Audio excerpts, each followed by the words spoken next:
যেটা পড়বো সেটা হলো ডেরিভেটিভ। ডেরিভেটিভ আমরা আগেই বলেছি কি কোনো কিছু কতটা চেঞ্জ হচ্ছে, এবার চেঞ্জ কত রকমের হয়। চেঞ্জ দুই রকমভাবে চেঞ্জটাকে আমরা ডিফাইন করতে পারি, বা রেট অফ চেঞ্জকে দুই রকমভাবে চেঞ্জ করতে পারি। একটা হলো কি অ্যাভারেজ রেট অফ চেঞ্জ, আর একটা হলো instant rate of change. Average rate of change কোনটাকে বলবো? আমরা ধরো এখান থেকে মালদা যাচ্ছি, আমার যেতে হয়তো 60 কিলোমিটার, যেতে 3 ঘন্টা লাগলো, তাহলে আমার পার ঘন্টায় কতটা চেঞ্জ হচ্ছে? না তো 20 কিলোমিটার চেঞ্জ হচ্ছে। তাহলে এই যে চেঞ্জ, কোনো একটা জিনিসকে চেঞ্জ হতে গেলে অ্যাটলিস্ট আমার দুটো জিনিস জানা দরকার। আমার দুটো পয়েন্ট জানা দরকার। হয়তো আমার এখানে আছি, এখান থেকে আমি কোথায় যাচ্ছি? এখানে যাচ্ছি। এই পয়েন্টটা অথবা এই পয়েন্টে যে কোনো একটা পয়েন্ট যদি না থাকতো, তাহলে আমরা এটাকে কতটা কীভাবে চেঞ্জ হচ্ছে আমরা বলতে পারতাম না। তার অবস্থানের কী পরিবর্তন হচ্ছে এবং কার রেসপেক্টে হচ্ছে। এখানে টাইমের রেসপেক্টে, টাইম বলে যদি কোনো জিনিস না থাকতো, তাহলে আমি এই চেঞ্জটাকে ধরতে পারতাম না। তাহলে কোনো জিনিস চেঞ্জ হচ্ছে, সামথিং চেঞ্জ, এবং কারোর রেসপেক্টে চেঞ্জ হচ্ছে, তাহলে এই দুটোর মধ্যে একটা রিলেশান আছে। সেই রিলেশানটা কি? Define a relationship rate of change. আমরা যে একটা রিলেশন তৈরি করব কার রেট অফ চেঞ্জের, কার কার রেসপেক্টে? টাইমের রেসপেক্টে, ডিস্টেন্সের। এইটা, এই রেট অফ চেঞ্জটাকে আমাকে বের করতে হবে। এই রেট অফ চেঞ্জটা দুই রকম, একটা অ্যাভারেজ, একটা হলো ইনস্ট্যান্ট।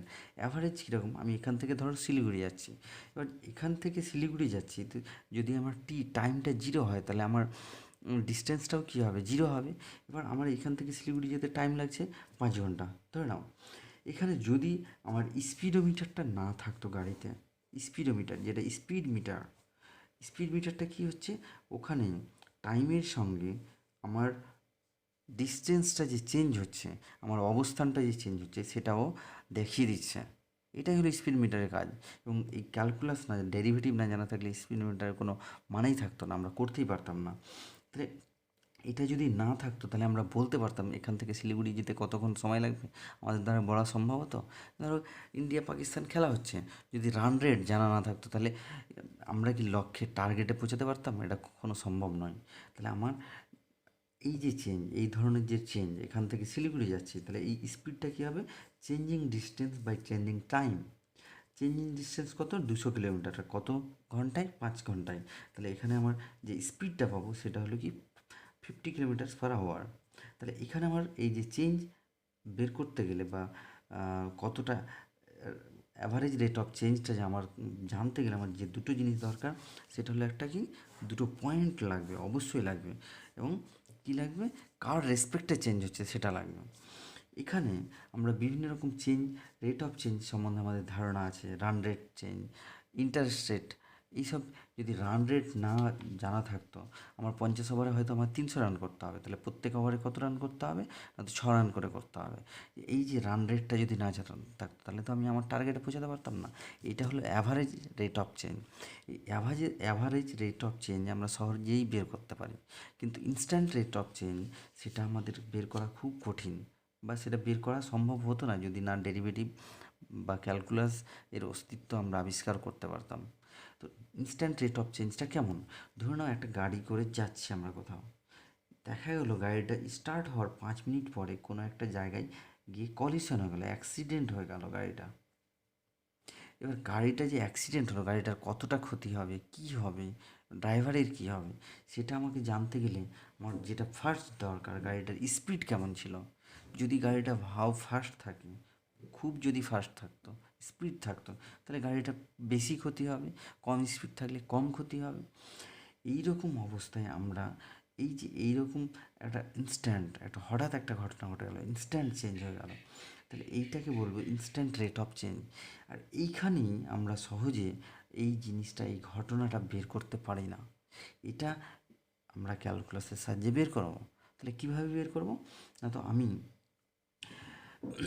এর আগে গাড়িটা যে অ্যাক্সিডেন্ট হচ্ছে তার খুব কাছে, এটা একটা পয়েন্ট যদি ধরি t=5, তাহলে এর জাস্ট আগে একটা পয়েন্ট আমি ইমাজিন করব, এবং বা এর পরে একটা পয়েন্ট ইমাজিন করব। আমি পরের তো আমার এখানে বের করা যাবে না, আমি আগের পয়েন্টটাকে ইমাজিন করব। আগে কতটা আগে? আমি যতটা কল্পনা করছি তার থেকেও কম ইন্টারভ্যালে একটা পয়েন্ট আমি ইমাজিন করব।